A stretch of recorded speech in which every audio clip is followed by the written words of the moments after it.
Bien, alors, j'ai le plaisir de donner la parole à Mathieu Carrel, président du Conseil communal de la ville de Lausanne.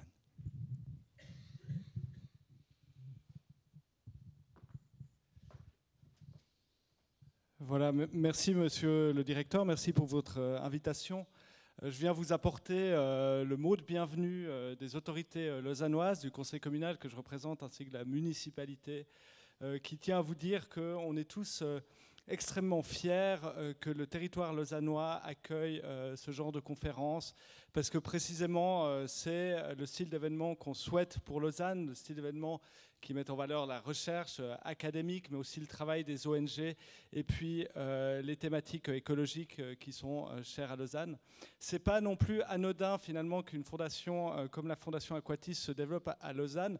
C'est même intéressant parce que historiquement, Lausanne est une ville qui a toujours eu un rapport compliqué, voire conflictuel avec ses cours d'eau et ses plans d'eau.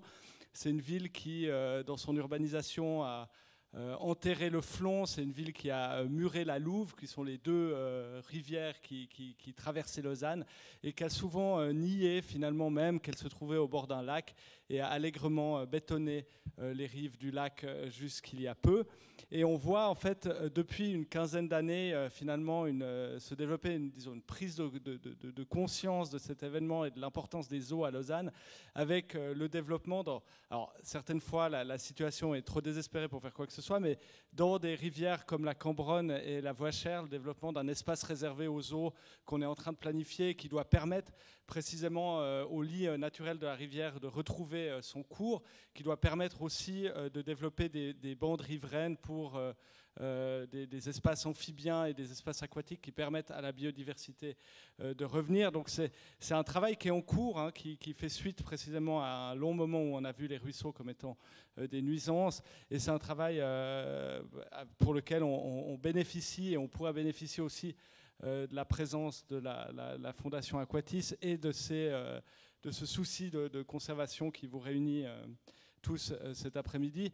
J'invite les personnes qui sont venues à Lausanne ici pour ces conférences à profiter de leur séjour pour aller voir peut-être ce qu'on fait de bien aussi, hein. On peut aller pas loin d'ici, à les rives de la Venoge qui sont correctement conservées, avec l'île aux oiseaux aussi au large dans le lac, et un espace de biodiversité intéressante. Il y a les Grangettes aussi, bon, c'est aussi pour beaucoup qui a une réserve d'oiseaux extrêmement intéressante. Et puis vous pouvez profiter aussi d'être à Lausanne pour aller voir ce qu'on a fait de moins bien et qu'on cherche à corriger. Je vous invite à aller au parking souterrain de la Riponne. Au troisième sous-sol, vous aurez un hublot qui vous donnera une vue sur ce qui reste de la Louve, cette rivière dont je parlais. Et j'espère que si on devait développer la ville actuellement, on ferait les choses différemment. Vous pouvez aussi voir à la place de la Louve, précisément, quelques tristes fontaines qui rappellent la présence de la rivière.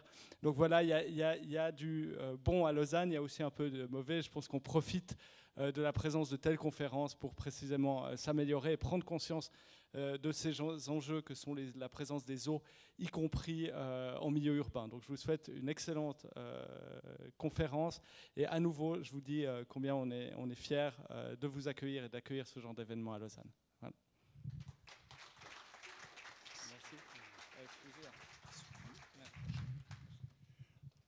Alors, même moi, j'ai appris qu'il y a un hublot au parking de la Riponne. J'irai voir ça.